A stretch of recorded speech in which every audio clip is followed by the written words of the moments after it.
This is John and Seamus from the Free Thought Prophet, and we took a left at the valley. I know we shouldn't have to scream that we're atheists. You know, we don't have non-astrologers and all that. But with the religious people taking over the world, I mean, we can either speak up or be pushed into a corner. I'm proud to be an atheist, a skeptic, a non-believer, an infidel, a heathen. I call it how I see it. I say it's ignorance and you just call it faith in unsubstantiated claims. That's something to be ashamed. I'm an atheist. Coming at you from beautiful BC, this is Left of the Valley 2.0. My name is Kevin, and I was referred to as a sex machine, or whatever they meant by you fucking tool. Joining me is the Batman to my shepherd's pie costume of a Robin, Brent Lee. Hey, buddy, how you doing? Pretty good. How's it going? I give you the Batman role. That's pretty cool. Oh, yeah. I like that. Be careful. You got the responsibility of that utility belt now. Oh, yeah. Welcome back, buddy. That's how I pay my utilities. So, it's just a belt with a whole bunch of bills. Yeah, it's just filled up. How was your week?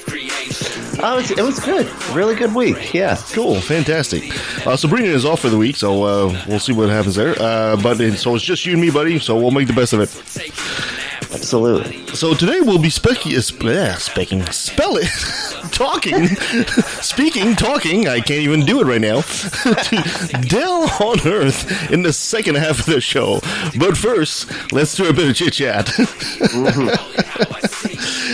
Oh, boy. Did you hear that Voyager 1, now everybody kind of knows Voyager 1, that the craft was launched 44 years ago. Can you imagine? 44 years ago they launched that craft, right?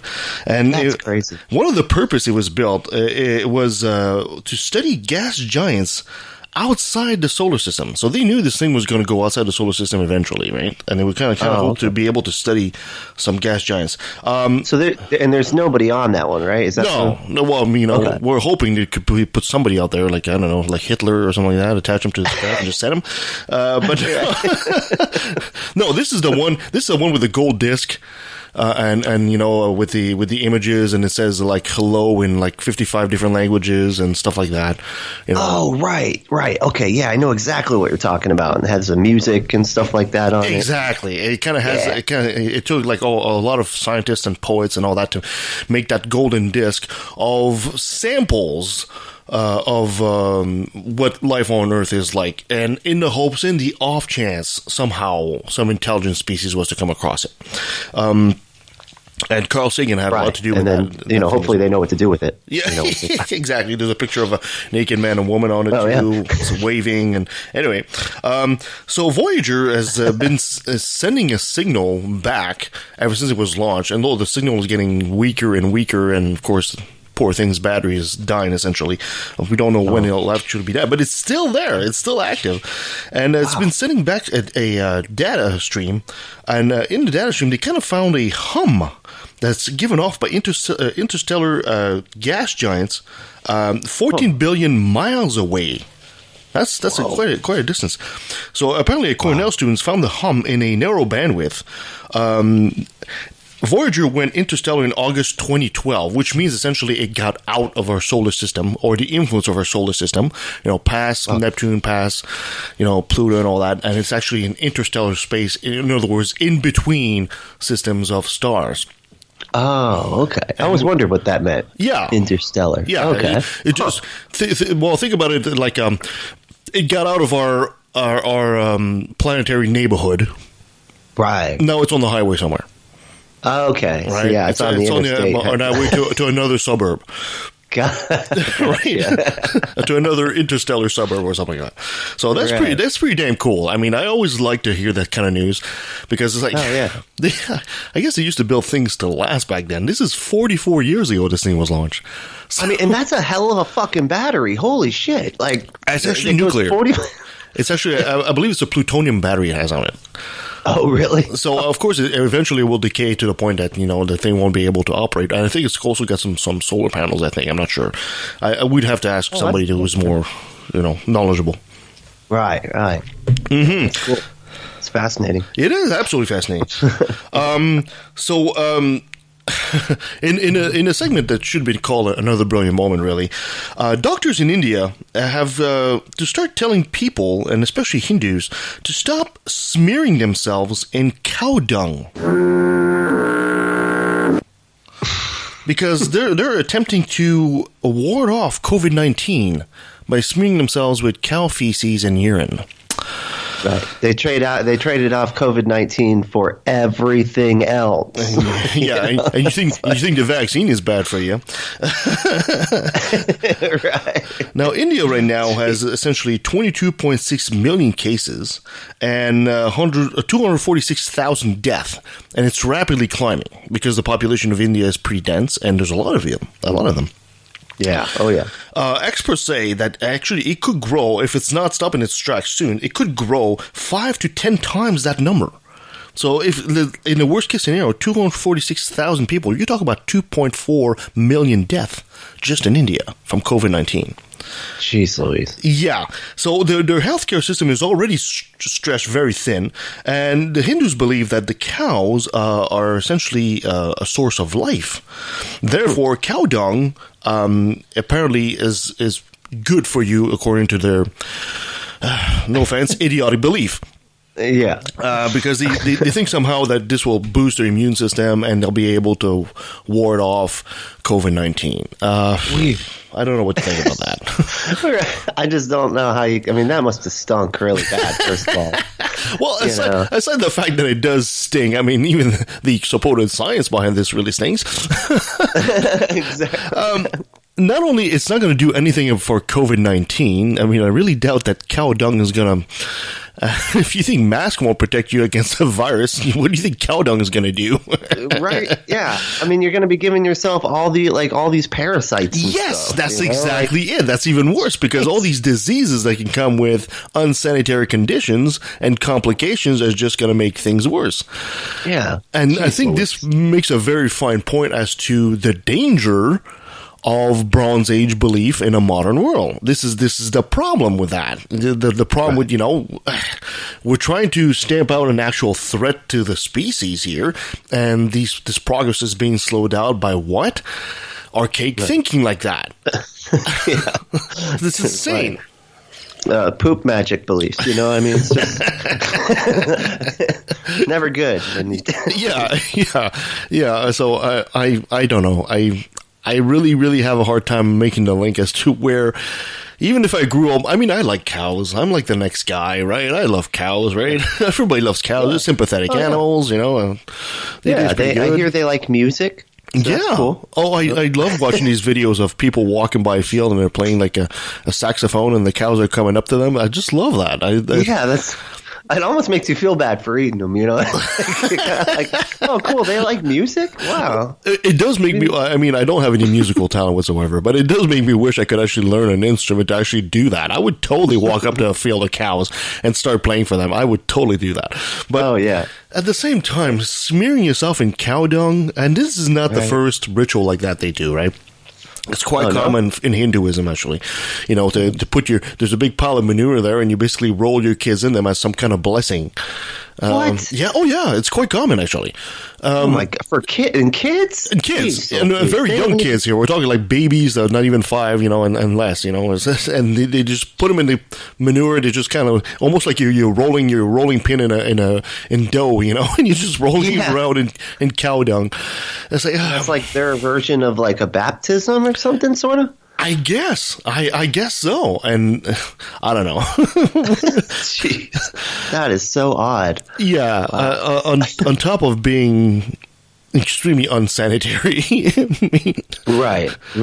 Yeah. Oh, God. We could probably do an entire show just on that. But anyway, we'll move on to some better news. Did you hear, and this, I'm kind of excited about this, they found a new saber-toothed cat. That lived in North America. Oh, weird. Yeah, and this cat, okay, I'm going to massacre the name here. It's called Mashai Rhodus laheish upus.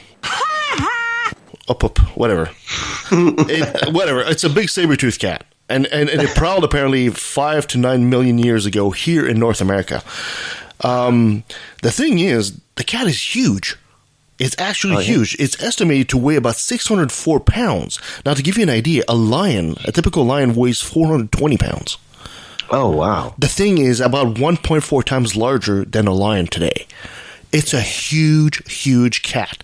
Okay, they do this because a lot of the cats, especially with their method of hunting, require some very strong forearm bones, right? And they found a lot of that for that particular species of cat. Right. And of course, it's much larger than the very, very famous Smilodon, which is like the typical saber-toothed cat that we think about. This thing, they're thinking that, according to the reconstruction models that they have so far of this cat, this thing could take down bison-sized prey on a regular basis, and even as large as rhinos. Damn. And so, how much big? So, what's the average size of like the average saber-toothed tiger? It's bigger than that. Like a lot bigger? No, the average saber-toothed cat is smaller than that. This is it. This would be the biggest one they've found so far, the biggest cat they've ever found. So, like I said, it's bigger than the saber-toothed cat that we know is actually a bit smaller than an actual lion, I think. But, you know... Oh, wow. Yeah. I didn't know that. Well, it's because we see them in movies and stuff like that where they always make them look fantastically huge, but that's not really the case, you know. But still, it was a fantastic predator. But, you know, that thing, if it existed, can you imagine that one cat taking down a rhino? It's like, holy crap, man. This is... Oh, my gosh. And, of course, it would take down a rhino, I guess, probably the same way that, you know, a modern lion would take down a zebra. And so imagine you got a pack of them. You know, oh my God. A pack of lions can take down an elephant if they're really, really hungry. So a pack of those things would take down what, you think? A mammoth, I guess. I don't... Yeah, and even bigger, you know, a T-Rex. Or right. You know, good. I mean... Not the same period, but you know what I mean. Oh, that's right. Yeah. So these things at the time, these things preyed on camels and giant sloth that they had here in North America back then. So we had camels here at one point in time, a long time ago. Huh. Incredibly enough. And big camels too. So yeah. Wow, that's awesome. Yeah, that is pretty cool. You know, it's like, you know, I love cats, but I prefer them on the smaller side, I think. Right. When it gets that big, it's 600-pound cat. It's like, ooh, that's nasty, man. That's wow. I mean, I weigh about 220 pounds. So you're talking a lion is twice my weight. So this an adult lion could probably just bat me around the same way a big quarterback can bat down a smaller person. So imagine something that's 3 times your weight there. It's like, I don't have a chance. You know, the funny thing is about saber-toothed cat, though, to this day, they still don't exactly know how the thing ate. Because, really? Well, because the canine is so long, right? Oh, yeah. There's still a lot of debate as to how the thing would kill. And because the teeth are long, but you know what? A teeth is great when you're putting pressure on it downwards, the way it's designed. But when it's going side to side, or you're trying to shake your head or something like that, these things would snap off fairly easily, do you think? Right? Huh. So it's not like they don't think that the cat could attack the same way a modern cat would do, like bite the back of the neck and break the spine or something like that, because the teeth are just too big. Yeah, they would be getting in the way. They would get in the way, and of course, if they don't hit the spine correctly, they would just snap off. Right? Right. So they think that what would happen is they think, and this is a hypothesis at this point, of course we'll probably never ever know until we find an incredible fossil of an animal in the throes of death battling something, or you know, somehow we found one alive or something like that. Cloned it. They think maybe what they would do is they would use the very, very oversized incisors to just go at the throat. And because it's all soft tissue, it could probably just slice right through, right? Oh, yeah. I could see that. Yeah, it's about the hypotheticals they have at this point. It's still amazing the stuff that we don't know about Yeah, I almost like at first, just thinking about a saber-toothed tiger and stuff, like I always thought that they would use it to just stick to the thing that they're, you know what I mean? It's like spider, their face just like slams into it and they hold on, but I guess I didn't realize they'd be brittle if you pulled it from the side. Yeah, exactly, right? I mean, it probably has a tremendous strength when you're pulling down on the right angle, going down.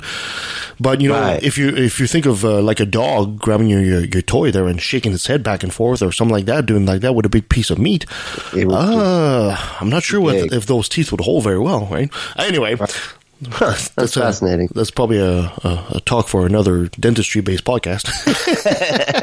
Right. Well, Sabrina's not with us today, but I thought we'd do a top 10 with you. You okay with that, Brent? Let's do a top 10? Oh, yeah. Absolutely. Perfect. Let's do it. Now, interestingly enough, with everything that goes on in life around today, and us being humans and being mortals, one thing we don't really like to talk a whole lot about, even though it's all around us, is death. And, I don't want to sound morbid here, but sometimes death can be kind of fascinating and instructive. Oh, yeah. So I thought I'd research the top 10 causes of death in our society. Now, they don't have the numbers for 2020, but I do have the top 10 causes of death for 2019. Oh, wow. So what you'll find interesting about this is these top 10 death causes also account for 55% of the 55.4 million deaths that happened worldwide that year. Jeez. So that year, 55.4 million people died. Now, they devised this in some different categories. They have three broad categories where they divide the kind of death, which is like cardiovascular death, which is like heart disease, stroke, etc., that kind of stuff. Respiratory death, which is like pulmonary diseases, respiratory infections, etc. And they also have neonatal conditions, birth complications, etc., etc. And they also have what they call the causes of death. Now, also in three broad categories. The cause of death are either communicable, which is essentially like transmissible, like a virus, or non-communicable. You basically it's like a chronic condition you would have, right? Right. Or basically injuries, right? Which is also causes a lot of death. Right. And what was fascinating about this is they also went by income. Yeah. So they essentially decided by just three broad categories by income: lower income, middle income, and high income people, and what causes their death. So let's go through that top 10. Cool. Okay. Good. At number 10, and I'm going to name for each category of income: lower, middle, and high. For lower income, it's road injuries, accidents. Oh, wow. It's also the same for middle income. Road injuries is also what in number 10 cause of death. But when you get into the high income category people, it's diabetes. Huh. Wow, really? So that's a switch? It's really interesting because at first I thought these three categories would be very similar in many ways, but there's a wide variety amongst the death depending on your income. Right. Yeah, and it doesn't seem like they drive. They must not be on the road as frequently. Well, it's because they're having cream puffs in the back of their limousine while Jeeves is driving. Number 9. If you're in the lower end of the spectrum financially, diabetes is the nine cause of death for you at this point. If you're in the middle, stomach cancers. Cancers, if you're in the middle of the road there. And if you're in the high category, it's hypertensive and heart problems. Huh. So, that's pretty cool too. Interesting. Yeah. Number 8. If you're a lower income person, liver cirrhosis is your number 8 killer. Yep, that makes sense. A lot of drinking, I guess. Yeah. If we do a lot of that on the lower end. I'm sure they do. I don't think it's just lower end. There's a lot of drinking going on. If you're in the middle of the income bracket, there, your stomach cancers are affecting you at the point. Huh. Oh, okay. Oh, hold on. No, sorry, wrong one. Stomach cancer was number 9. Number 8 is Alzheimer's and dementia. Oh, that sucks. Yeah. And if you're high on the spectrum there, it's kidney disease. Oh. Yeah, so which could be related to the liver cirrhosis thing too, right? The kidneys could be part of that too. Definitely affected by alcohol too, yeah. Exactly. Number 7, if you are a low-income person, tuberculosis is a number 7 killer. Really? Yeah. I don't hear about that much. No. If you're middle income, hypertensive heart disease, which was the same thing as number 9 for the high risk there. Right. If you're high income, it's colon cancer. Huh. So really, yeah, I'm really shocked by this because I really thought you'd be something similar, between each one. But it turns out your income does affect greatly how likely you are to die of some things. Right. I wonder too if it's like the middle income is because of a lot of the foods that middle to lower class people have to eat is usually has all this stuff that's just garbage. That is probably very, very true. And who knows, might be a question we can ask Dell later on in the second half of the show as well. That's a good point. Yeah, maybe we should. We should ask that question. Yeah. Number 6, if you're low income, any kind of disease that's related to diarrhea, which is a nice way to go, I bet. Explosive diarrhea. Shit yourself to death. Then. Shit yourself to death. Jesus. Well, when you do have diarrhea, you do also lose a lot of electrolytes and dehydration and stuff like that. So maybe that's all encompasses in there. Yeah, that's right. Because it makes you dehydrated too, right? Exactly. If you're a middle income, diabetes comes in at that point in number 6. Yeah. And if you're high income, respiratory infections. What? Really? Yeah, maybe you're smoking a cigar too much at that point. Oh, that could be. Yeah. Okay, at number 5, and if you're lower income, respiratory disease comes in now. Okay. Number 6 for the high ones, but number 5 for lower income. As well, it's the same thing for the middle income, respiratory infections as well. Huh. But number 4, it's close, but it's not respiratory infections. It's chronic pulmonary diseases that will actually get you. Yeah, that's what I got. COPD. Yeah. It's fun. It doesn't sound very fun. No, it's not. And if you go on number 4 and you're in the lower bracket, pulmonary diseases again makes an appearance. It's number 5 for high end, but it's number 4 for the lower bracket. Huh. And if you're in the middle of the income bracket there, lung cancer. And same thing also for the high enders, lung cancer as well. So it seems that around number 5 and number 4, that's where you get a lot of lung-related death there. Right. Okay, number 3, if you're in the lower bracket, neonatal conditions. So conditions that you're probably born with or anything like that. Oh, okay. So I guess this is probably one of those things that basically says if your parents are poor and you're born poor, well, you're probably born with... You have a higher chance of being born with some kind of condition. Right. And less ability to treat it throughout, life. Yeah. If you're in the middle of the road there and finances, chronic pulmonary diseases again, that comes in. Wow. And if you're in the high end, a stroke. Number 3, a stroke is your third cause of death. If you're... Oh, wow. Yeah. Huh. So when you go to number 2, the stroke comes in again for lower income now. Number 2 is a stroke. Huh. See, it seems like they get it, like, they have this stuff up, like, it's not as common, right? Because that's what we're doing. We're getting more and more common. It seems the higher your income, the more delayed that death cause becomes, right? Right. It's like each one is on the next one for the poor people. Exactly. It's number 2 for poor people, but it's number 3 for high-end people. That's so interesting. So your finances does actually affect your health greatly, obviously. Mm-hmm. A stroke is also the number 2 cause for the middle income people. For high-income people, at that point, it's Alzheimer's and dementia. Oh. Now, that's interesting.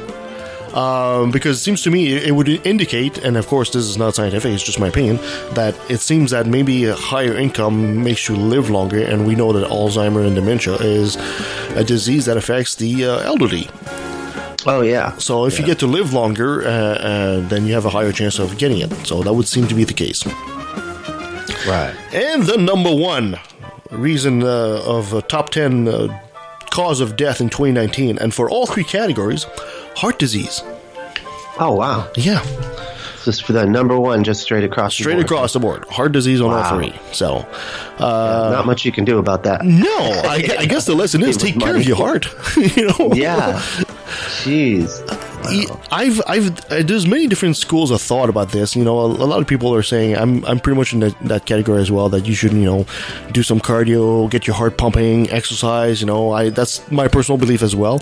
But I also read about another school of thought that basically said no. What you should do is be more like turtles. So the theory is essentially that you only have a certain amount of beats for your heart. Right. So why accelerate it and keep beating it harder? Just slow down, relax, chill all the time. Huh. And, I don't know if I agree with that, but, it's out there, so God knows. There's somebody in the audience out there that has some kind of thought about something like that. You've heard something like that. Let us know. Send us an email, left.valley@outlook.com.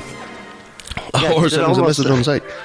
It almost seems like one of those at a time type situations or whatever, like where you got, it's like you're born with like genetically a certain amount of heartbeats. Yeah. And that's what they're saying. That's what these people are saying. I don't know how true that is. It seems weird to me. I mean, there's a lot of different things that could stop your heart, right? I mean, a heart is essentially when it gets an electrical pulse from the brain. I mean, what if your wiring going to your heart is not all that great, and it's kind of a shitty system, really, when you think about it. I don't have the medical terms here because I'm not a medical student, but it sends your brain sends electric shock essentially to your heart that makes it pump. What if that wiring is faulty, and the signal doesn't reach your heart, and the heart doesn't pump, right? Then you die. I mean, there could be a 1,000 reasons for your heart to stop, right? Oh yeah, tons, and it doesn't. And it seems that everything else, all the evidence seems to point to no matter what part of the body it is, the more you use it, the more you work it, the more you strengthen it, the stronger it is. Well, yeah, if you think of your heart as a muscle, which in a way it is, you would probably want a stronger muscle that can operate well. And I would agree with that. There's so many fascinating subjects we can get into that with that. But anyway, that was our top 10. Hope you enjoyed that. That was interesting. It's a little bleak, but it's well, you know what? It's fascinating. Death is one of those things we don't like to talk about, but I think it's very instructive as well. Because let's face it, none of us are going to get out of it alive. Well, you guys anyway. I'm just waiting for the mothership to come back, and then you people are done. But but at the same time, it's one of those things that the more you understand about it, the less scary it becomes too. Right. So you don't want to just be terrified of it. So it is good to talk about it. It is, yes. I think it is good to talk about it, and especially in this time and day and time where we're talking a lot about COVID, and we talk about COVID a lot on the show. And there's a lot of people that basically have these horrible misconceptions about COVID. I mean, I bumped into a guy this week that was telling me the same tired old trope of, oh, no, the COVID death are not what you think it is. As soon as somebody pops in a hospital, they blame it on COVID. And I had to explain to them, no, dude. It's like, look, let's say COVID is affecting your lungs, and then you're having a hard time breathing, which puts stress on your heart, and then you have a stroke or a heart attack or anything like that, and you die. What do you blame it on? The heart attack or COVID? Exactly. You can blame it. Technically, the heart attack killed you, but the heart attack happened because you were affected by COVID. That's what's happening, right? Yeah, I was just thinking about that because even if you have something that's seems like it's bad, like for instance, I have COPD, right? Mm-hmm. So my immune system and everything is having to work. Take a second there just to explain, just in case the audience doesn't know what COPD means. Just 2 minutes. Okay, yeah, no, so COPD is a cardio-obstructive pulmonary disorder. And what it is, it's just your lungs, usually is after years and years of smoking, which was definitely in my case. Until just a couple of years ago, I switched to doing vape, which isn't great, but anyway, I think it affects the what are they called? There's just a part of your lung that absorbs the oxygen, right? Mm-hmm. And because that gets affected when you smoke and things like that. Is it the little air side, the alveolus? I think you call it. Yes, the alveolus. Thank you. Yeah, little, and they get swollen, and then they can't absorb the oxygen, and so I have to just be on a regular, and it's a like kind of like a powder inhaler. I have to like breathe in powder. Oh, really? Once a day. Is it like an asthma pump kind of thing? Kinda. It's not in aerosol form. It's like, you pop a little packet, and it like has a little device that pops the packet, and then when you breathe it in, you can kind of feel the little, little powders going in. Yeah, and it works great. Like, that must it's be actually weird. It is very weird. It feels very odd, and it tastes really weird too. Oh man, dude! but it does work really well, and COPD is quite manageable with some of these new steroids that we've seen are actually pretty safe to use on a regular basis if you have certain issues like that. Wow. But it can just keep getting worse. Like most people ended up before we had these great steroids, they would die because the medications, because it would get inflamed until they would get an infection, and then they'd just have to keep on going back and taking more antibiotics, and eventually the antibiotics won't be able to fight it anymore. So people are dying a lot. This is one of the things that a lot of people don't seem to realize, and I think, we can go on a tangent here. I think in a country like yours, it's even should be a greater subject of discussion, is, when you can't afford to go to a hospital for something like that, the disease or whatever condition you have can progressively get worse, right? And it gets worse, it's costlier, and it's harder to fight. So it's like they say, a pound of an ounce of medicine or prevention is worth a pound of cure, right? So if in the system, let's say for the U.S., for example, that let's say Brent is having a hard time breathing, but he can't afford to go see his doctor. Well, then he tries to put it off to his next paycheck. When his next paycheck gets here, but then all of a sudden you get an infection. And then you go into the doctor, and it's cost you twice as much as it would have cost you if you just have walked in that day, right? Right. Oh, yeah. Because now you got to fight the infection and the... Yeah, because the doctor might just be like, I can't treat this here. We got to just get you to a hospital. And it could be just too late at that point, too, right? That's true, yeah, because... it doesn't take long. Once it starts kicking in, you got to get somewhere quick. There's so much death that could be avoided like that. My old man was exactly kind of like that too. He was part of the generation of too proud to go see a doctor, right? And until essentially, although as a Canadian, he totally could have walked in any time to go see a doctor as soon as he figured out something was wrong, but he just stubbornly decided not to until it was too late. Until the doctor told him, "You got stage 4 cancer, dude. You're done. You got 3 months to get your affairs in order. You're done." You check it out. And that's too bad, because if those are the type of things that they usually check for, and if they find them in time, they can take care of it, and you can do the treatment. You have a much better chance. I mean, you could still lose the battle, of course, but at least you have a much better chance, putting the odds on your side when you catch it early. So that's why you got to go get your, the colonoscopies and all that stuff. You just get checked, mammograms for women. Why is it it's always going down to anal probing with you at this show? Why? What is it with your obsession? No, just kidding. It's my favorite topic to talk about. Okay, nothing to do with my, my Pornhub history. Okay, nothing. Or the fact you were kidnapped by aliens, and ever since that. That either. Fantastic. Oh, Brent, my friend, you got another brilliant moment for us? I do. Brought to you by religion. That's right. So this I got this one. It came from the Friendly Atheist blog, and this lady is just so funny. So here's what it is the name of the article. It says GOP lawmaker rattles off armor of God she wears to thwart her critics. Armor of God, wasn't that a Jackie Chan movie? I'm pretty sure it was a Jackie Chan movie. If Jackie Chan is in this story, I'm loving it already. I love Jackie Chan. Awesome. Please make sure Jackie Chan's in that story. If Jackie Chan is all of a sudden becoming a member of GOP, I'm switching to Republican. Right. I wouldn't blame you, honestly. He's pretty cool. No, it is. So this is Lauren Boebert. She's pretty much like.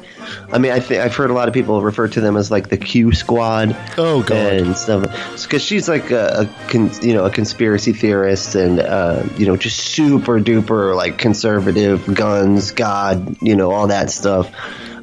She always takes the pic. I think her ad included her like shooting a I can't remember what she shot. It was like, I think it was one of the lawmakers, actually. I'm not sure, but she was they always show them shooting in their Wait a minute, you can have a political ad of somebody shooting your political opponent? I'm not sure. I can't remember. That'd be really bad if that was the case. Yeah, I just remember her I shooting think so. something political. What she do next? She just club baby seals too while she's there? Actually, you know what? I think it was just the communist flag or something like that. Oh, yeah, okay. You know? Yeah, okay. Sure. Because that would probably not be allowed. No, right? Like me, and I will shoot my opponent. I said, what? Yeah, I will murder them dead. Jeez Louise. But she does the stuff like that, and she's a humor. I'm more familiar with the other one, the Marjorie Taylor Greene. And the two of them are just two peas out of the same pod, same crazy pod. But she was on a news station just recently being interviewed, and it was just so weird because she goes into this so here's what she was asked. Here's the question.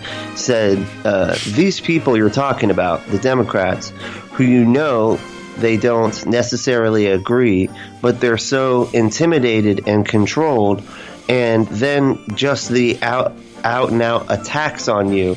How do you handle this personally and keep from becoming negative and hurt?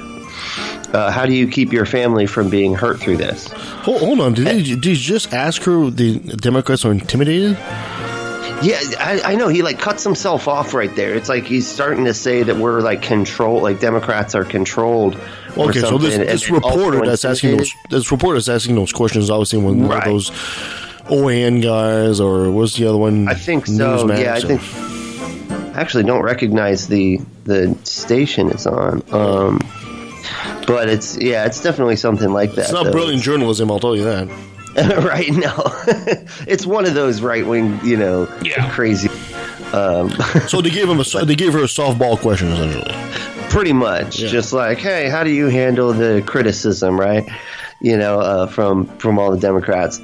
And so she responds and says, "This is just buzzword city." It was so funny, and once people start talking like this, it's just funny to me because I'm like, I don't think they know what anything what anything they're saying actually means. They're just using the words. So check this out. This is hilarious. She said, "The joy of the Lord is my strength," and with the joy, I draw up from wells of salvation. Ugh. What does that mean? It's like Deepak Chopra, a Christian version. It's like wells of salvation. What are the wells of, how do you draw up from the wells of salvation? Salvation just means you're not going to hell or whatever, right? Yeah, salvation is just a big pit. It's like a cenote in Mexico, and he just threw a bucket in there and bring himself a bucket of salvation. It's like, right. This is supposed to be inspiring. It's just stupid. Yeah, it doesn't even make sense in any realistic way. But and then she says, and then really is what keeps me strong. I have the armor of God, and that is all forward facing. So, it's like armor that's only on one half of your body, I guess. I don't. The armor of God. Yeah, to help me in battle. It's like a D&D thing, It's a +5 armor plate, silver, whatever, something like that. Right. I got +5 armor because I've got the armor of God. Right. Well, and they love this armor stuff because they're constantly these right wing nuts. They're always constantly talking about war. We're going to war against it, and it's so creepy. It's like we're not doing war. We're trying to make policy for everybody to have better lives. This isn't a fucking war, you weirdo. And the irony of it all is these people at the same time will say, "I've got the armor of God," but also they're the thinnest skinned people ever, even as politicians. They get so, hurt. It's so funny. They want to call us snowflakes, but they can't even handle somebody kneeling at a game, or whatever. Exactly. But I said it's all forward facing. I have the, and then she starts to list it. She goes, I have the helmet of salvation. Oh, God. See, that sounds like a helmet of Perseus' shield and the sword of Sparta. Right. And then the shield of faith, right? The breastplate of righteousness. The belt. The belt of Thor. Yeah, I know, right? And the AR-15 of Ronald Reagan. There we go. I know, right? I almost was surprised she didn't swap out the sword for the AR-15 of Spirit. You know? But she gets to all the belts of truth, the sword of the Spirit, and then get this, the shoes of peace. Yes, they're Gucci, actually. The shoes of peace are Gucci. And they're on special this week. Right. Oh. They're Nikes off, you know, it's like the opposite of the Satan shoes that came out just recently. That's right. The opposite of, what was it, Lil Nas or Lil Nas X, whatever his name is? Lil Nas X, yeah. His shoes. His Satan shoes. The Satan they shoes. have to come out with the shoes piece. I just love how they're trying to create a poetic image of a warrior figure, and they're always using a medieval theme for some reason. Right. In this day and age, like, we don't even wear any of that stuff. No, right? I mean, wouldn't they be better off to say, you know, I've got carbon fiber breastplate, armor, piercing bullets, and, you know, something more modern.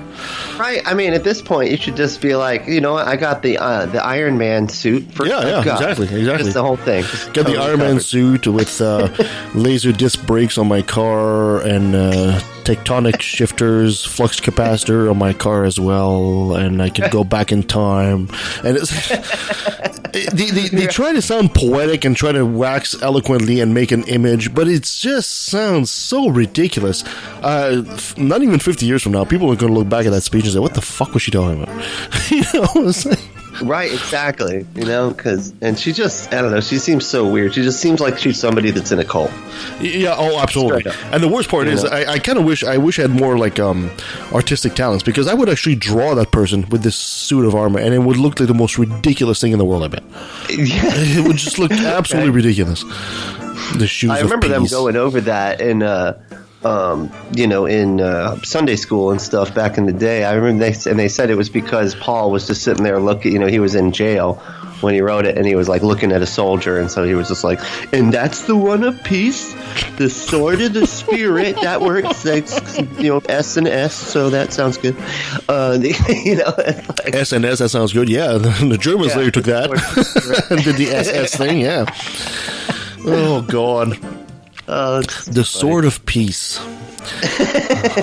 And I also have the underwear of salvation and the well, that's the magic underwear. You get that. Yeah, okay, the Mormon underwear of salvation.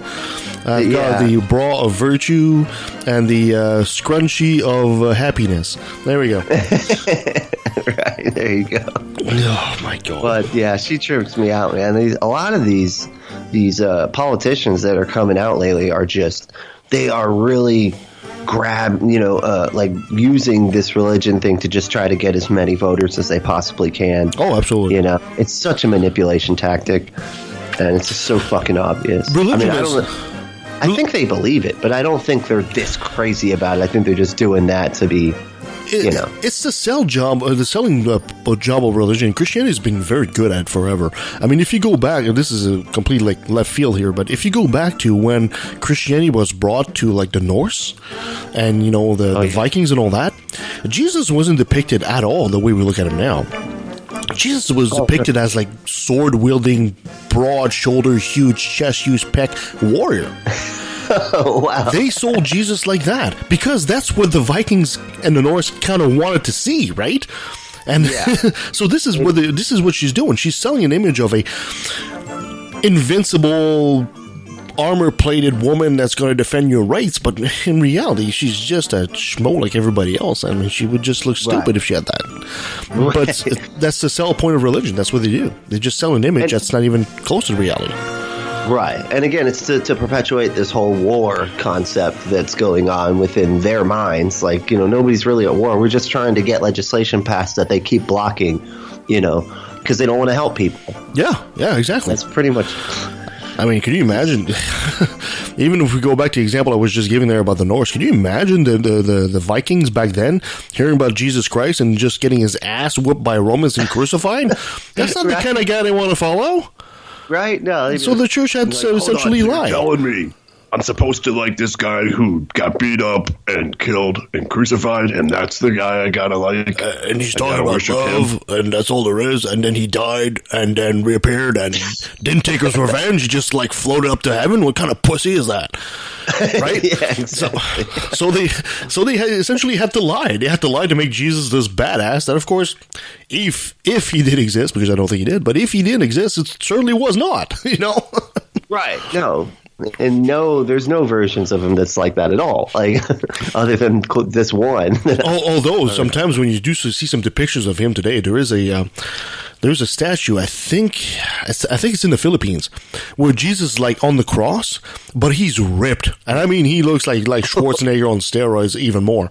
I mean he's got the six pack, he's got the muscles. He looks like he's not been eating nothing but protein for 30 years. I mean it's like. He is incredibly badass on that cross, but, this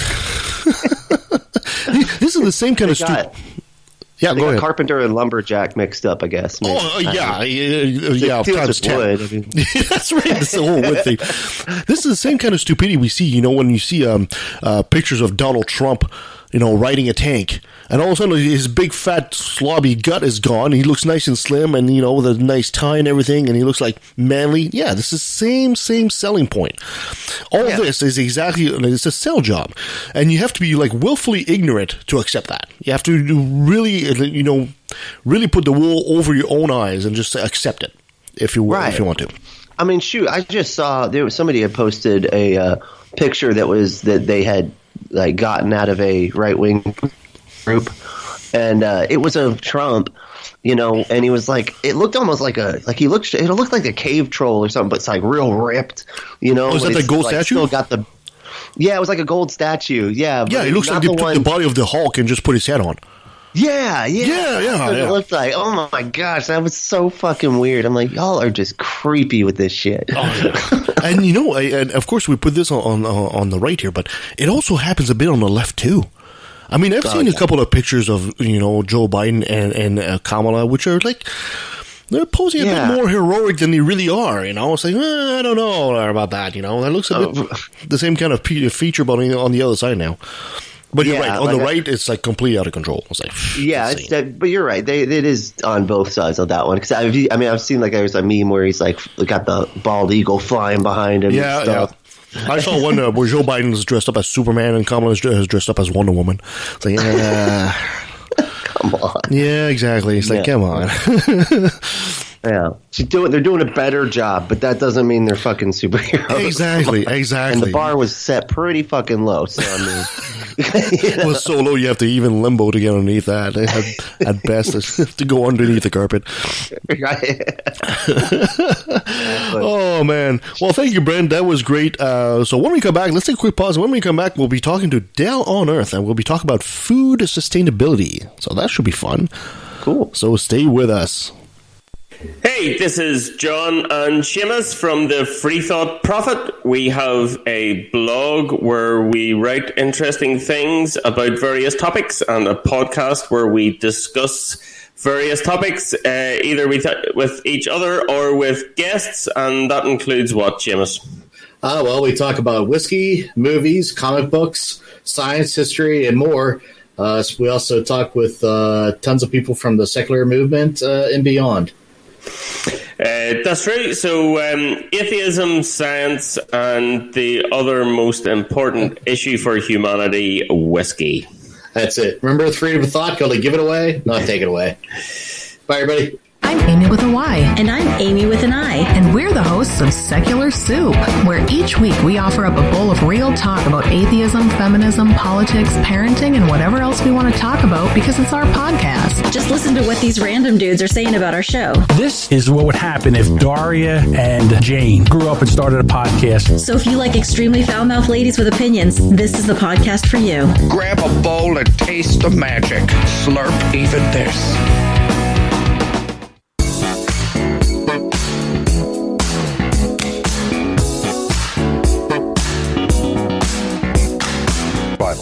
Old Testament, which in Genesis is an account of nature. That's what that is.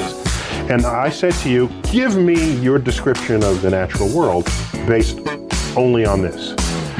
You would say the world was created in 6 days, and that stars are just little points of light, much lesser than the sun. And in fact, they can fall out of the sky, right? Because that's what happens during Revelation. To even write that means you don't know what those things are. You have no concept of what the actual universe is. So everybody who tried to make proclamations about the physical universe based on Bible passages got the wrong answer.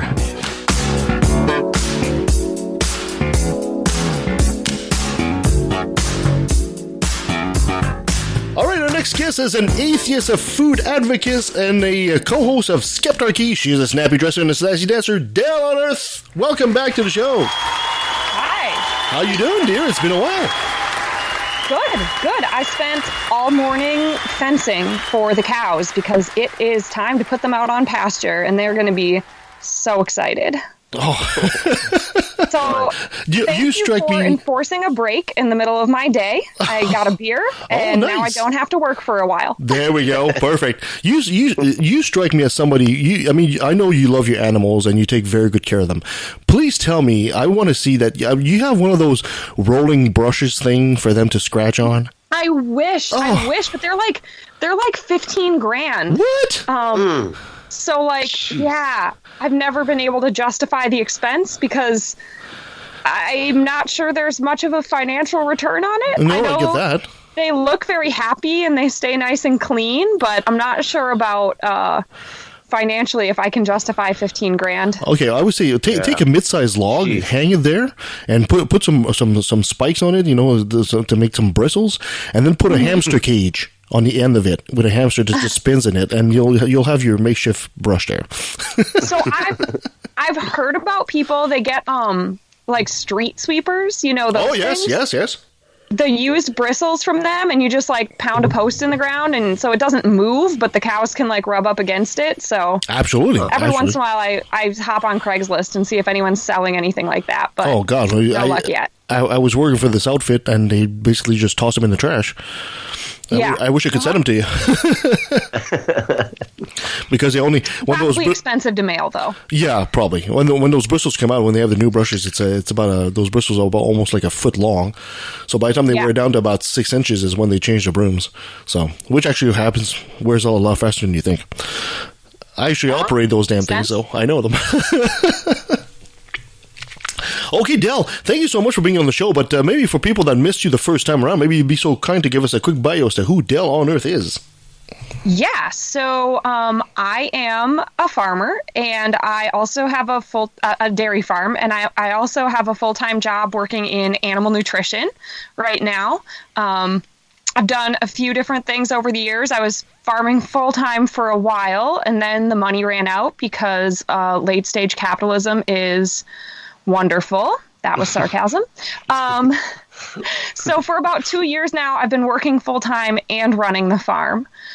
So yeah, weekends are for farming and before work and after work because you have to milk cows every 12 hours. So there's not a lot of breaks, but I love it. And so I'm just really passionate about skepticism and evidence and science. And I'm also currently on a little bit of a history binge, which is fun too. Nice.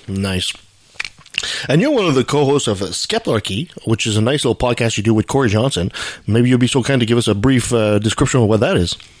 Yeah, so Skeptarchy is skepticism and anarchy put together. The idea is to sort of hit a lot of political subjects and also just whatever sort of skeptical subjects cross our mind, but especially when we can get the intersection of those two things is really interesting. Mm-hmm.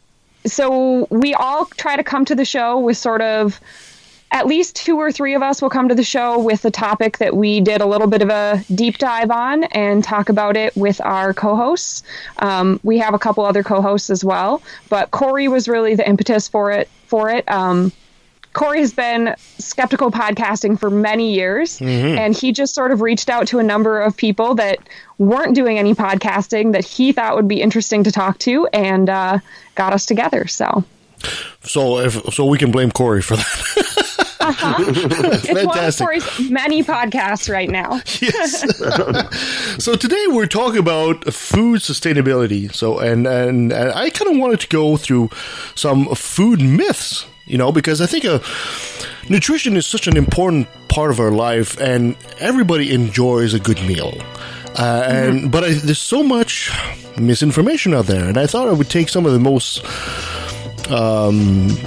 out there myths, which are easy and common, and you hear all the time, and even myself, actually, I even admittedly have spoken some of these myths, and I just wanted to kind of have your opinion on that. We're all good with that kind of stuff, guys? That works? Yeah. Perfect. Let's do it. So, food myth number 1. They say sustainable food is costly and too pricey. What do you think?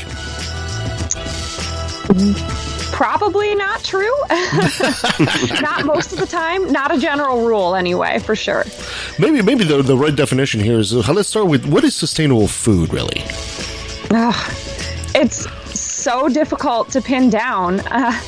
There's just so many different things that go into it. Some people say, like, a vegan diet is more sustainable, but if you replace meat with things like coconut milk and quinoa, you're actually going to foods that have a higher environmental impact than some of the animal products. So it's really complicated, and you almost have to evaluate, like, food by food. Like, there's really no general rule as, like, where you can just say, if you follow this rule, it's gonna work out great. You're gonna have the most sustainable choices, But it's definitely not more expensive. That's definitely not a good rule. What are your thoughts on, years ago, I remember recording this couple and interviewing this couple that basically what they did is they ate locally and nothing locally. And of course, we're here in the Pacific Northwest, so people don't realize, bananas not local, oranges not local, all that kind of stuff. A lot of stuff is not local, especially during the winter. Do you think it'd be a good idea for people to eat much more locally and essentially deprive themselves of all the goodness that our current system can bring to us from outside? If there are local options available, it's not a bad idea, because reducing the carbon footprint of shipping your food is always a good thing. However, if you're going to buy strawberries in December, it's entirely possible that your local strawberries would be grown in an energy-intensive greenhouse, but the strawberries shipped from California wouldn't be, and I don't know what that calculation is. Maybe the ones grown in the greenhouse are still cheaper because you live that far from California, but maybe they're not. It's not necessarily as simple as just local. But you can be assured that if you're getting local strawberries when they're in season where you live, that's definitely going to have a lower footprint than if you're trying to get strawberries in January, regardless of if they're local or not.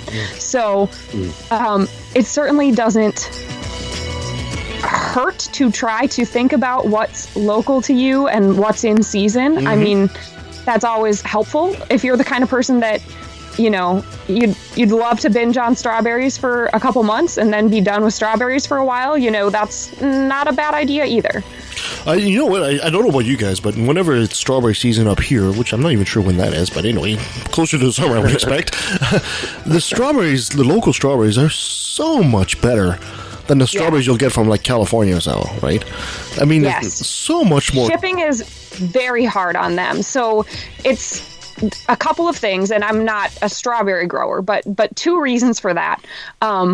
You have to select different produce. If you know that you're going to be shipping it somewhere, a lot of times you have to actually pick it before it's ripe so that it's not totally spoiled by the time it gets to the consumer. So that's one thing. And also, it may be genetically an entirely different variety of strawberry that ships, because that type of strawberry will be very stiff and firm and not bruise up in transit. It won't get ripe too quickly so that it goes overripe. So I'm not 100% sure if the genetic variety is different in strawberries, but I wouldn't be surprised because that's very common across all sorts of agricultural products that you might be eating an entirely different genetic strain. It's kind of funny because an ex-girlfriend that I used to go out with, which actually was one of the original members of this podcast, she had little strawberries in her backyard, but they were of some kind of European variety, and I've never seen them anywhere except in her yard, and they were like tiny. I mean, they were like maybe a tad bigger than blueberries, essentially. And they were, instead of being like smooth with the little prickly seed on the outside, they were almost fuzzy. The texture was very, very different, but they were absolutely fantastic to taste. Yeah, there's a ton of varieties of produce that work well enough in your own backyard, but would never work commercially. And so you'd never find them in a grocery store. At best, you might find them in a farmer's market. And that's for, a couple of reasons. They just might not economically, they might just not yield enough. Like you just don't get enough pounds of strawberries out of each plant for what you put into them. Yeah. Maybe they wouldn't sell that well in the grocery store because people are going to be like, why would I buy these tiny strawberries? What's wrong with them? Yeah. I think it's whereas if you're getting them, if you're getting them from your friend's garden, like people are way more willing to try something that looks a little bit ugly. A lot of the waste in our food system is because of the idea of, that grocery store consumers have a very low tolerance for certain things. However, those ugly food boxes that people advertise to you are not the answer to that, because there are actually value chains already set up for all of the quote unquote ugly produce. A lot of times they go into juices or they go into canned fruits, or they go all the way, even at the lowest levels, they might go into animal feed. So there really isn't actually a need to try to sell them at a, extra price to people with, ugly food boxes that people want to buy so they can feel good about. No, a lot of people don't realize that. Saving the planet or whatever. Got to do your part by buying some ugly fruit. Well, that's a sellout. That's a sell point. But a lot of people don't realize that if you take oranges, for example, you get a nice round orange. But if you have an orange that's kind of misshapen, that orange becomes orange juice. Right. And that's what they do with the less than appealing fruit. And I think it's one of the many problems that we have with our food system. Another one that we were talking about, the strawberries and the variety. There's a decline in the variety of foods and kinds of food all over the place. Just look at the apples. You go to your grocery store, what do you find? You'll find the typical Macintosh, the Red Delicious, maybe a Granny Smith, and the Gala apples. But there's over 50 varieties of apples. Yeah. And you don't find them there. And this is really interesting. So one of the reasons for that is because of automation. The more you take humans out of the supply chain and try to automate it, the more uniform you need your product to be. If you're going to have a little robot go down the row of strawberries picking the berries instead of migrant workers in terrible working conditions, you need to have strawberries that are extremely uniform so that the robot can pick them out. The same thing happens with robots that milk cows. Once you get a robot to milk your cows, it uses lasers to locate the teats. And if you have a cow who has teats in even a slightly unusual place, which is not uncommon, they'll just be pointing out to the sides, or in the back, they'll be touching each other. If you have the back teats touching each other, the laser cannot figure out what it's supposed to do. So you have to butcher those cows. Oh, wow. Bad for the cow. Jeez. Damn. It's okay. It's kind of extreme. So, you guys have probably heard about how most bananas are literally clones of a single kind of banana. Yes. Yeah. Yeah. So I know that's been done on a number of interesting podcasts, but so most of our vegetables and fruits aren't quite that bad that they're clones, but they are very, very closely related. And then you get into chickens. Basically, an entire barn of 50,000 chickens will be more genetically close than full siblings. Wow. Because we've purposely purebred them to be very, very, very uniform. And then when you get into things like cows and pigs, you're getting further away from that uniformity. So you have more genetic diversity. And that's one of the reasons y'all probably heard about when Corona happened. The slaughterhouses are one of the places that got hit really, really, really hard. And that's because in most other parts of food processing, it's mostly automated at this point. But because there's very little uniformity, if you have one cow to the next cow, I mean, yeah, they all have 4 legs, but the different parts of them could be inches apart, and it's just way too complex for our current robots to be able to handle. So slaughterhouses are one of the last places that you have thousands of people working in a factory together, like literally anywhere in North America. It's not a pleasant job either. Yeah. Wow, those are all excellent points. And also, you just briefly touched on bananas here. I got to ask you, is it true that bananas are sent to us like really kind of green and they're essentially gassed once they arrive at destination to kind of ripen them? I've heard that. I don't 100% know off the top of my head if that's the most common way to do things, but I have heard that. Wow. I wouldn't be too concerned about it personally. No, I don't think so either. It's just interesting information. Yeah, I think it's cool, honestly, how we can discover, technologies that help us out in ways like that. So that probably really helps us get good quality bananas from place to place. Yeah, probably. Myth number 2. A lot of people talk about leafy greens and all that, but, you have some vegetables that are less colorful. You have some, like, white veggies, something like cauliflower and stuff like that. And the myth is that those kind of veggies don't have a lot of nutrients.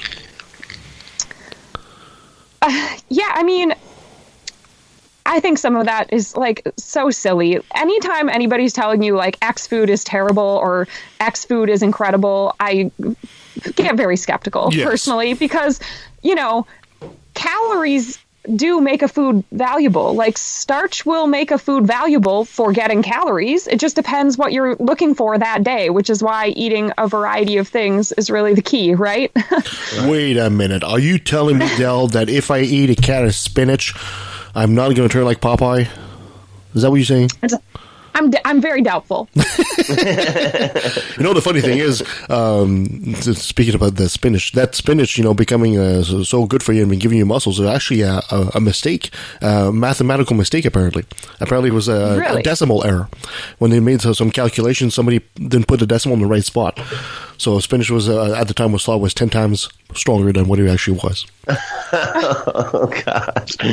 And there we go. You got a bit of history there, and that's how Popeye came along. That's funny. I know, right? To see that scientists have to go into the office and be like, look, man, it was my bad, kids. I was having I stepped on a toy on my way out the door. I wasn't. Oh boy, yeah, the decimals. My coffee's on the paper. I mean, the coffee stain there, and it kind of, a little smudge, and it's like, I'm so sorry. Are you kidding? We have a whole campaign. We made a cartoon for this. Are you? Come on. Oh, man. What am I going to tell my kids now? We can't even go see a movie now anymore. All right, I need you to shred all of your work. Don't tell anybody we had this conversation. It's never happened. Kill the rest of your team. Make sure nobody finds out that's finished. Oh, God. So essentially, yeah. So the myth that those green is necessarily better for you is not necessarily true. Yeah, and I think maybe a little of that was spurred by, like, maybe people tend to not eat very much green vegetables and don't need to be encouraged so much to eat white vegetables. I mean, maybe that's sort of what people were trying to do, was try to get people to eat some of each by pushing on the green vegetables. But the way to do that is not by telling people that white vegetables are useless. That's white silly. Vegetables are racist. You're a white supremacist eating your white vegetable, aren't you? Well, it's because the Illuminati owns both the health industry and the food industry. There so we they go. gotta. Oh my gosh, that whole milk is racist thing is what? like. Hold on a second. Is that a thing? That? Is that a thing? Yeah. Oh yeah. Get out of here. There's like white supremacists that say that like milk, white people can handle like milk like in their stomach more than people of color. Yeah. So and they wear it like a badge of honor. People tend to be a high level of lactose tolerance, right? Yes. And non-European people it's very common to be lactose intolerant. Yes, that's quite true. Yeah. So somebody wrote like an op-ed in I think it was like The Atlantic or something, about how the school lunch program where you serve everybody 8 ounces of white milk is racist. And also around the same time, like the 4chan people like did the whole thing where they like ironically but not ironically say that like white milk is a symbol of white power. Oh God. Around the same time. But like there is a crumb of truth to it that we shouldn't be expecting people to get their dairy from white milk if like 40% of the population is lactose intolerant. Like just serve people cheese. Even lactose intolerant people can almost always eat hard cheeses. So like dairy farmers get real salty about the whole conversation, and I'm like, hey guys, we sell more than just milk though. Like if you want people to have a good relationship with dairy products, why not serve them the dairy products that they like and don't give them stomach aches? Yeah, it's not like there's a wide variety of dairy products. Or even, I know some people that can't tolerate cow milk at all, but they're very good with goat milk. You know, they do very well with that kind of milk and that kind of There's cheese. less lactose in goat milk. Yeah, yes. Exactly. So. Yeah. Yeah, so it's mostly about the lactose. Lactose is the sugar that's in milk naturally of like any mammal species. Even breast milk has lactose in it. And lactase is the enzyme that you need to have in your gut to digest it well. And so like cheese and butter have very, very little, like almost no lactose in them at all. And like ice cream and yogurt have some lactose, and then, milk has a lot of lactose. So I know here where I live, there's a fair sized population of Indo-Canadians, and they you can tell because when they're at the grocery store, they like buy like 10 jugs of milk, for a family. That's because they make their own ghee and their own butter and all that stuff, right? They make their own, so they really consume a lot of milk.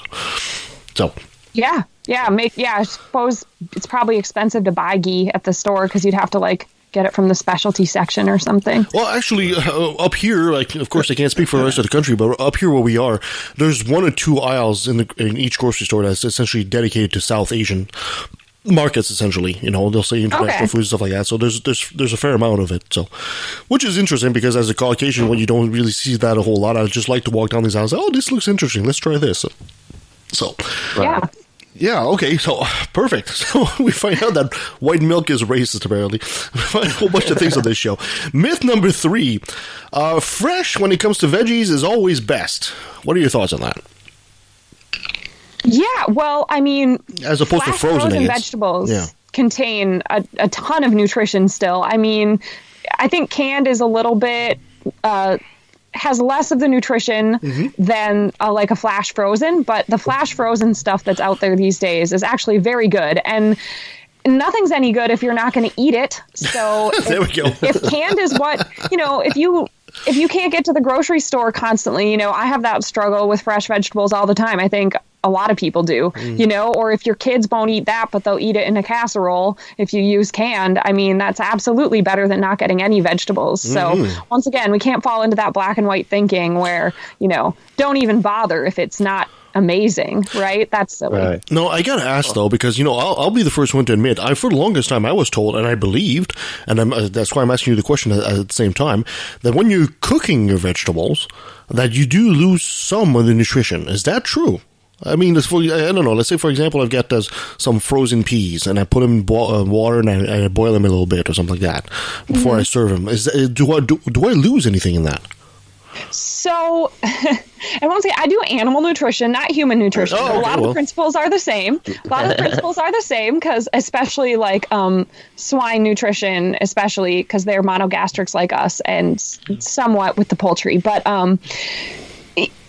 see that, Brent? She took the pig. She took the pig for us. You can lose certain vitamins or denature certain things, but you also make other things more available to you because you start the breakdown process by cooking it. You start breaking up the big chains, the big molecules, so you might be able to get more. So, for example, most of the time you're going to get more calories out of something that was cooked than you will out of something that wasn't cooked. So it just, cooking cooking is a chemical process.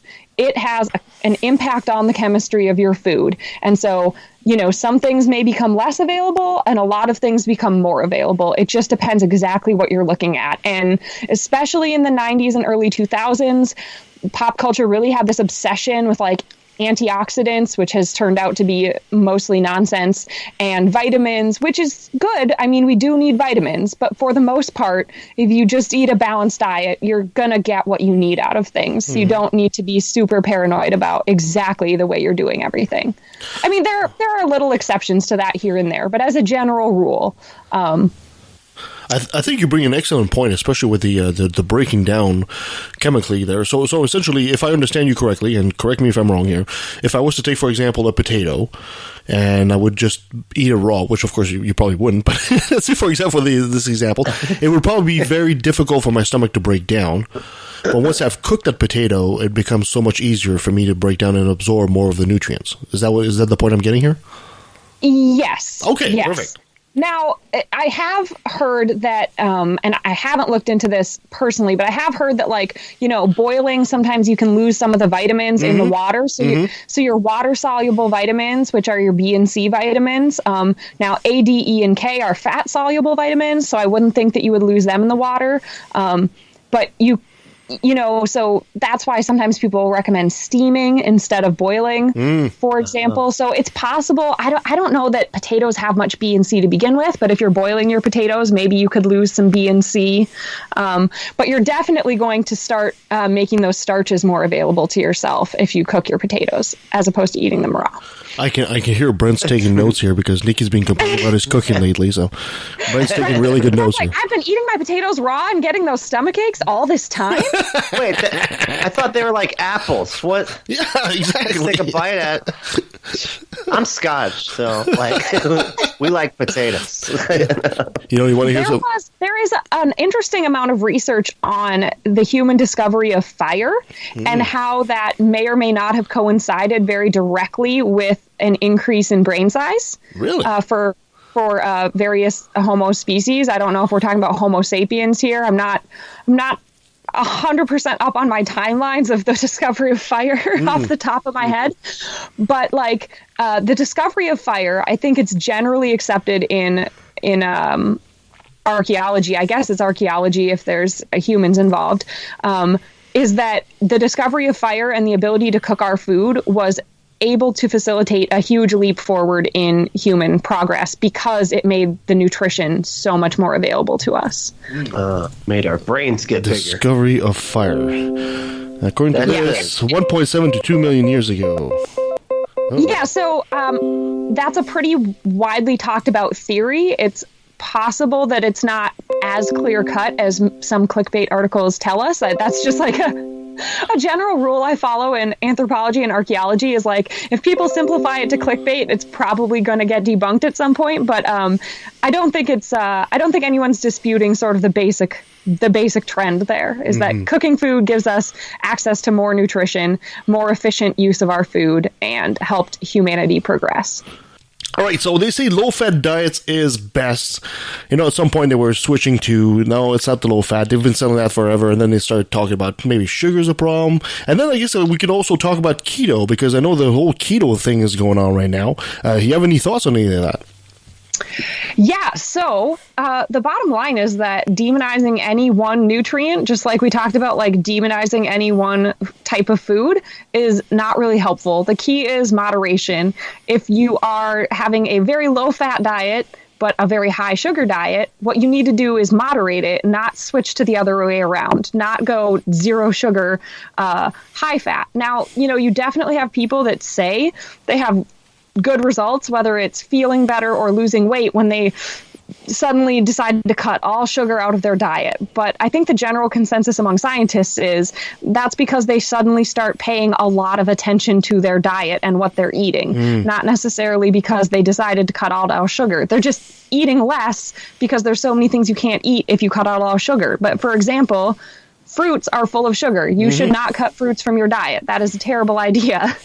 Unless you have some, really strange symptom confirmed by a doctor and a real doctor, not like a weird alternative medicine person.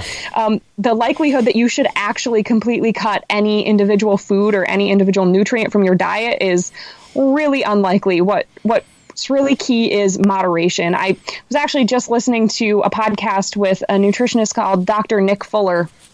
And they were talking about different diets, and diets like keto ranked way at the bottom of the list for scientific evidence. Any diet that's going to require you to be really strict and really extreme with certain nutrients or certain foods is generally has a very low quality evidence to support it.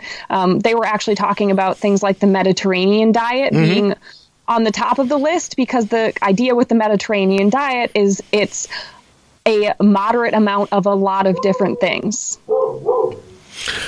And we hear the dog.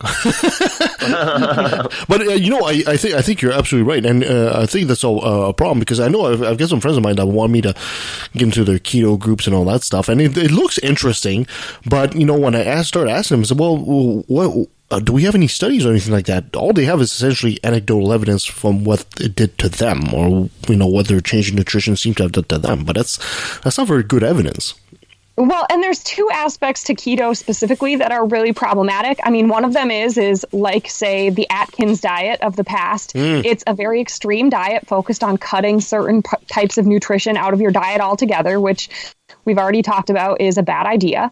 But the other problem is people who are really serious about keto are actually trying to keep themselves in a state of ketoacidosis. And ketoacidosis is a disease. It is not a healthy place for your body to be. Ketoacidosis is actually something that happens to dairy cows fairly regularly. Like, it's one of the 5 diseases that I'm always looking out for and treating in my dairy cows. And ketoacidosis is when you're losing weight very fast. So this is the interesting analogy. Every time you break down a fat cell, there's a little piece of the molecule on the end called a ketone. And so every time you break down a fat cell, a little ketone gets split off and floats around in your blood until your liver can process it. So I was told to imagine it as if it's every time you eat a candy, there's a candy wrapper left. Right? Okay. And you can only process so much garbage in a day. But now you have the more fat you're breaking down, the more candy wrappers are floating around, the more ketones are floating around in your bloodstream. So basically, you are using more energy than you're consuming. So you're burning fat. Yeah. And now you're burning fat, you've got all these ketones floating around in your blood, and your liver has to work overtime to process them all.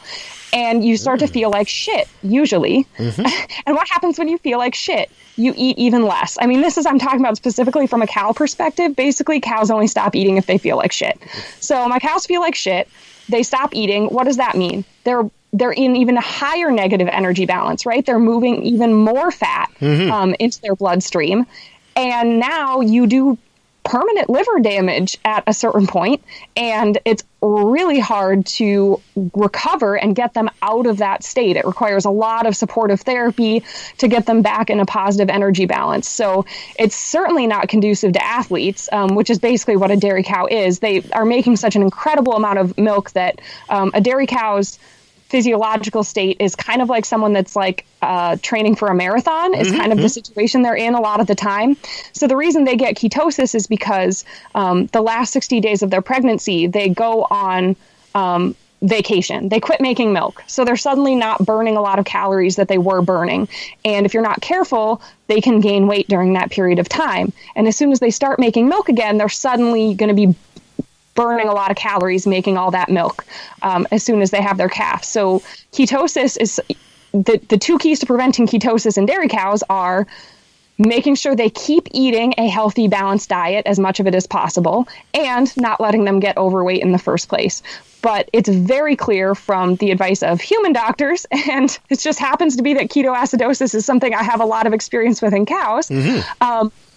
Making yourself clinically sick is not a good way to lose weight, and it's particularly hard on the liver. I think it's one of those symptoms of our society, because we like to have instant results. And I think like an extreme diet like that will make you lose fat much, much faster. And I think that's what people are looking for. But it's like you said, it's not necessarily healthy for you. It might be easier for you to take the longer road and, be a couple more months, but lose the weight in a healthier, gradual way. Wow. Right. And you need a liver. Like yeah, exactly. You need, those are necessary. I mean, so, yeah. And of course, on top of that, like you said, don't demonize any particular nutrients. Right, Brent? Yeah, Brent hates vitamin C for some reason. The idea of good foods and bad foods is just so harmful to our society. There's a lot of really bad concepts around food in our culture, like just so terrible. And this whole idea of good foods and bad foods. And I know it's really hard to let go of that because we like to compartmentalize. We like to be able to see things in black and white, but like, that's really just not how it works. It's, food is fuel. Food is calories. And we need calories to live. So you think there's such a thing as like those what they call quote unquote superfoods? Is that a thing? Does that really exist? Is there like because when I hear superfood, I think of it's like a magic pill, right? It's like if I take this kind of berry, I'll live forever because it's just so much better than anything else. Or is that just a crock? Yeah, I mean, haven't you seen Anaconda 2? I mean, the blood orchid. The blood orchid, yeah. I have that in my tea in the morning. Blood orchids. Oh my God! I saw a great TikTok the other day from a dietitian, I believe he was, and it was all about how he has a punching bag in his office with Dr. Oz's face taped on it. Gosh, I can't stand that guy. No, yeah, so that every time someone says the word superfood, they can just go punch the punching bag for a while. It's like a swear jar. Say superfood, you put a buck in it. And a lot of these superfoods that people sort of latch onto are almost always it has some serious racial implications because they're almost always from somewhere the Western world considers exotic, and it creates this boom or bust economy for the farmers that are trying to sell this stuff. Suddenly it's like everybody's obsessed with acai berries. Like everybody grow some acai berries, and then they, put a bunch of their money in that, and then suddenly there's a new fad, and it can have serious environmental impacts and serious economic impacts on the people in the developing countries that are impacted by this stuff. And just the idea, of course, we're always picking up on something that we think is exotic and exciting, which has its own problems. But I think that quinoa is one of the things, and I'm sure if people do some Googling, I've read a number of articles about quinoa being a great example of how it's caused a lot of economic distress in developing nations. Wow. The quinoa fad. I never thought about that fad becoming an economic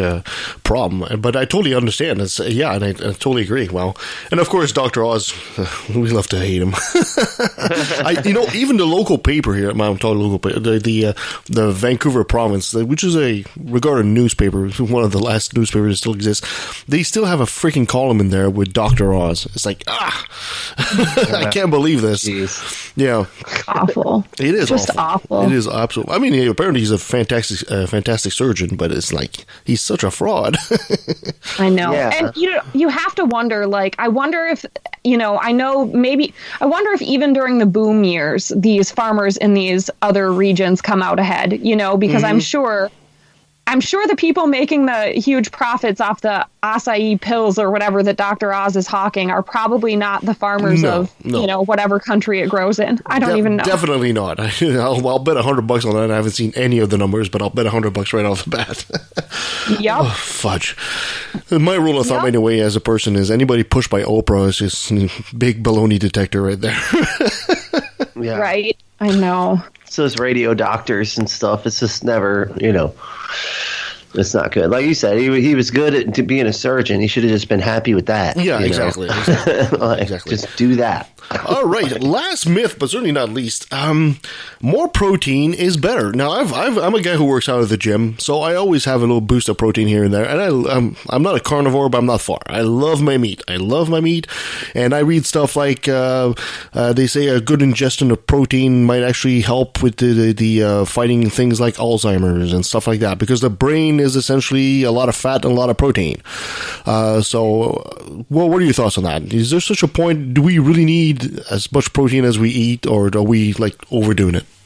It depends what you eat. I mean, there's definitely some cultures that people come from where they get plenty of protein and they do not need to worry about it. I think there's also a tendency if people are eating a lot of quick foods, like quick processed foods, which is definitely a culture that exists that people are doing a lot of, it might not be enough protein in that diet for people, you know, if you're eating a lot of things like that.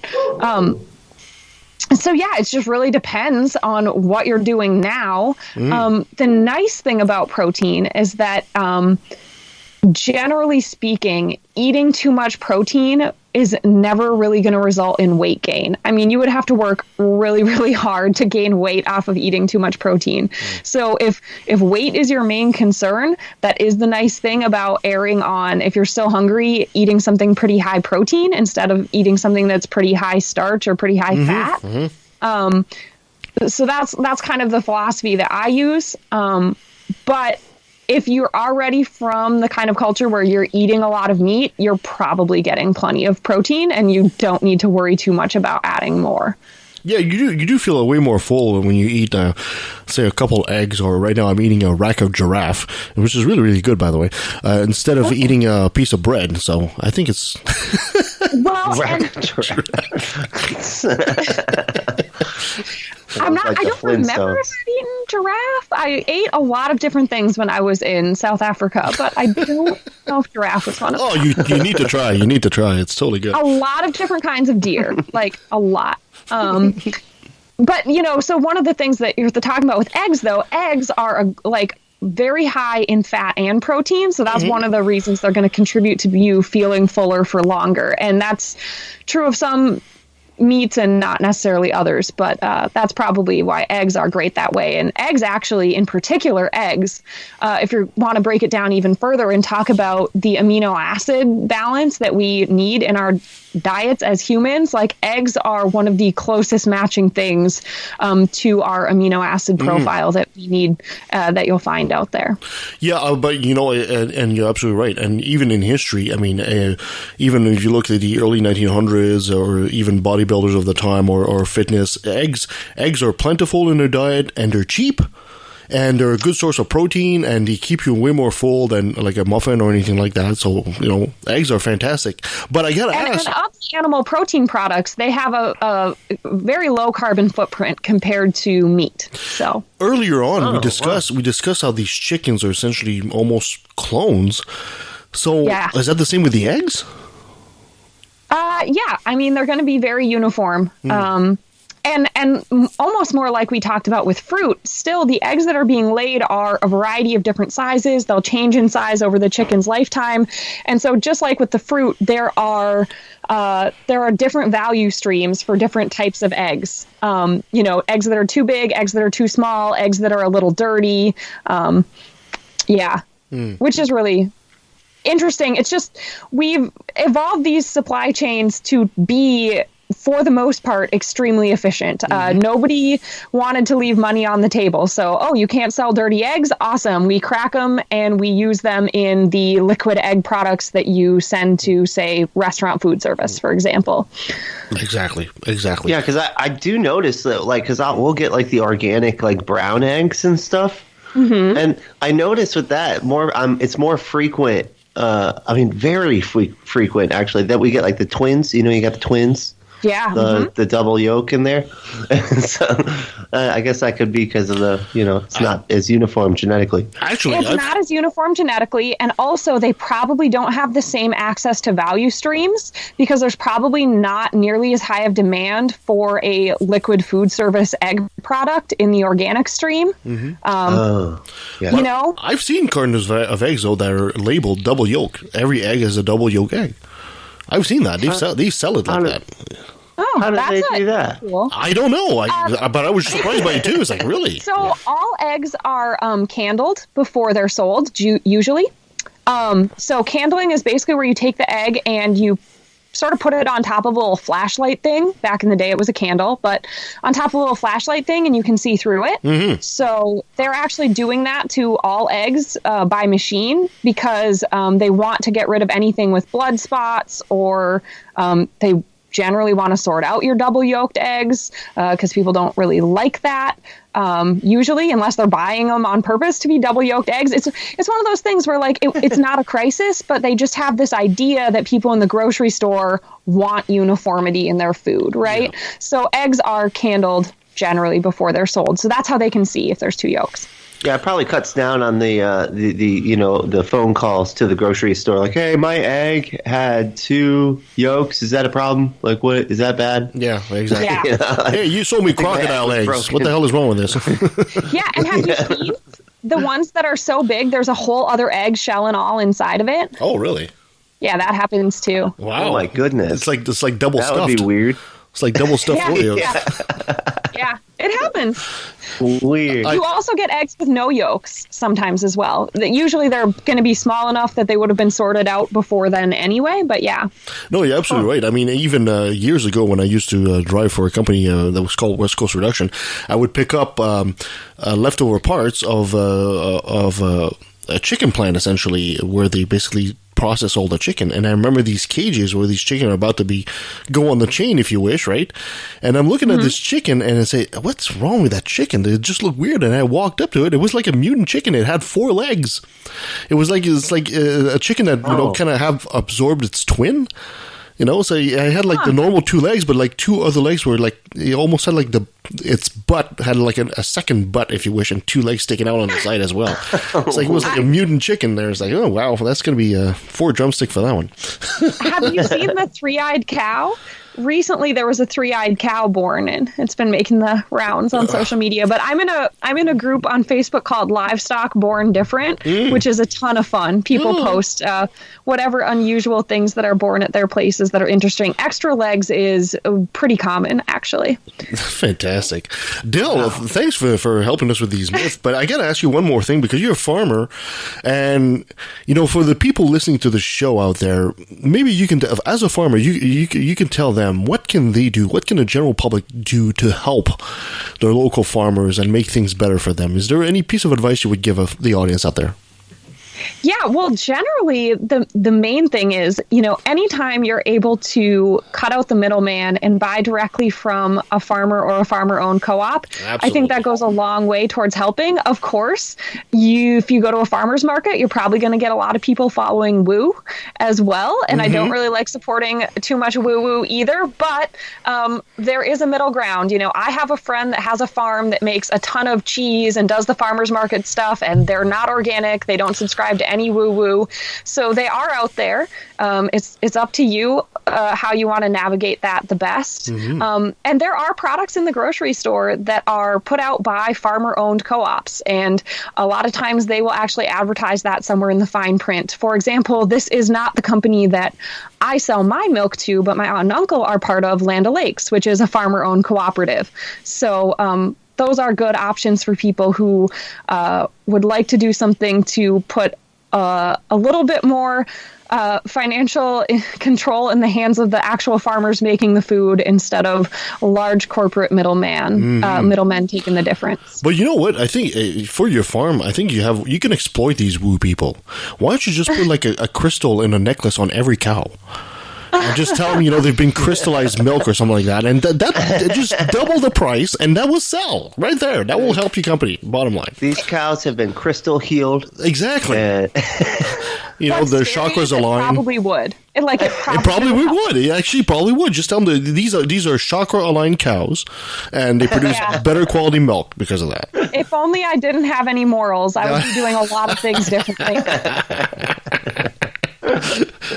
Dell, thank you so much for being with us on the show. But the mic is all yours, my dear. Be shameless. Plug yourself. If people want to find out more about your farm and what you're doing there with Corey at Skeptarchy, where can they find you? Yeah, so Skeptarchy is the podcast. They have a Twitter and a Facebook account as well. I also have a few episodes of a podcast called Evidence-Based Eating out there that I did a couple years ago. I did a few episodes, and I did those right before I had to pick up my second job, which is kind of why it got to be a struggle. I wanted to do such a good job, and it took a lot of research to go into some of those topics, so it just became a challenge for me to keep it going with my second job as well. And I'm on Twitter at More Cowbell, MOARCOWBELLE, and I'm also on Facebook as Dell Onearth. So those are two ways to get a hold of me. Fantastic. Dell, thank you so much again for being on the show. Before I let you go, I have to get you to say, hi, this is Dell Onearth, and I took a left at the valley. Hi, this is Dell Onearth, and I took a left at the valley. Fantastic. And that was Dell Onearth. You know, food is such an interesting subject, and it's one of those things that we know very little about it, even though everybody does it. It's one of those things. It's kind of like sex. Everybody does it, but people know very little about it too. Same thing with food. Yeah. And it's like all of our bodies are so different, and it's like it can be from person to person. One person needs one nutrient more than another, And so all these like big blanket, like, hey, you do need to have less fat, or you need to have more, less sugar, or you need to have more of protein. Like all these different things, like they don't apply to everybody. Yeah, exactly. I thought it was very interesting, the part, especially when she was talking about the keto diet, because I know this is very, very popular right now. Even my mother-in-law essentially is a big proponent of all that, and I mean it seems to work on her because she's lost a lot of weight, but at the same time, if it's like catching the flu to make sure you lose weight because you're not eating. Right, exactly. It might not be the healthiest way to do things, right? No, I did it for a minute. I'll be honest. I did the keto. Oh, really? How was it? Was it tough? Well, I actually, I'm going to be honest with you. Yeah, I loved it because it was a shitload of meat. Oh, okay. So I was just eating like I'd do like a keto diet, and I'd have like a big steak with like some bacon on the side, nice, and some pork chops, and that was my meal. Like I almost went basically full carnivore for like a couple, a little bit there. It was extremely expensive. Okay. It didn't leave me full, though. I would still get hungry really, really quickly. Because I really wonder about that, because, being French on top of that, we love our carbs, right? I love pasta. I love my bread. I love all that kind of stuff. That'd be hard for me. And, of course, I love sugar, too. I have a sweet tooth. I'll admit to that 100%. I put some caramel sauce on top of my rack of giraffe there. It's really good.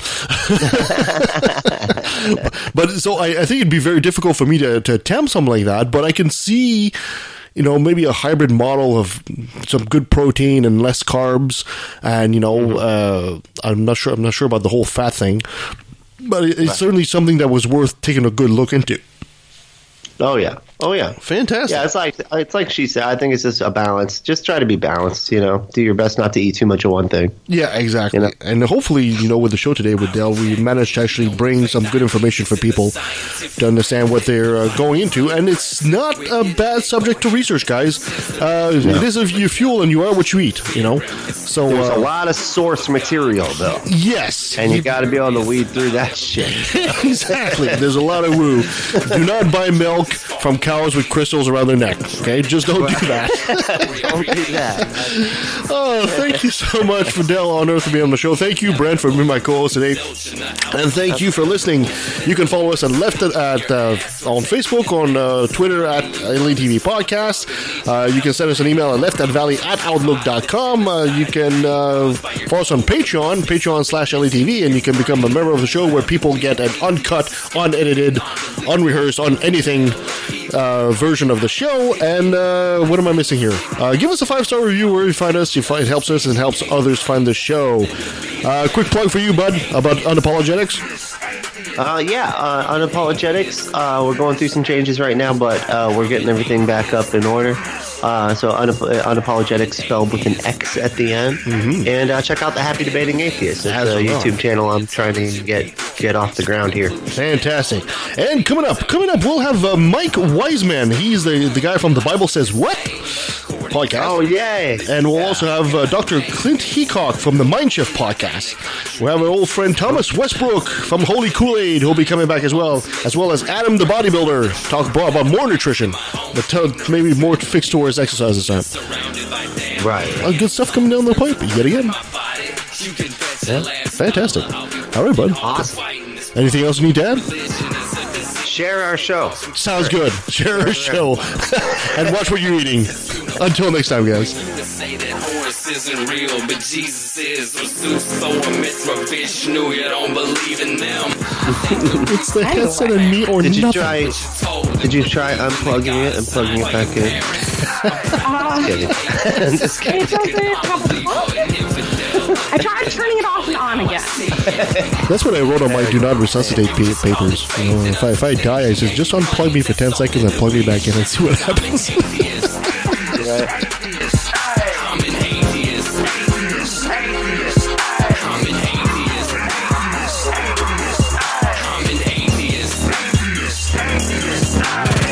Now let me take a sec, don't mean to sound so hateful, but I swear to God, pun intended, I find it disgraceful that thousands of children are raped by priests, and since they're holy men of God, they get away scot-free, and the Pope does his very best to keep it on the hush. Don't wanna affect business, he loves money too much. We know that they love the kids, but how the fuck can we protect them while they planning to molest them? We teaching them to respect them. Fuck that. The system is broke down, working backwards, and the only action or tactic I plan to practice now is to attack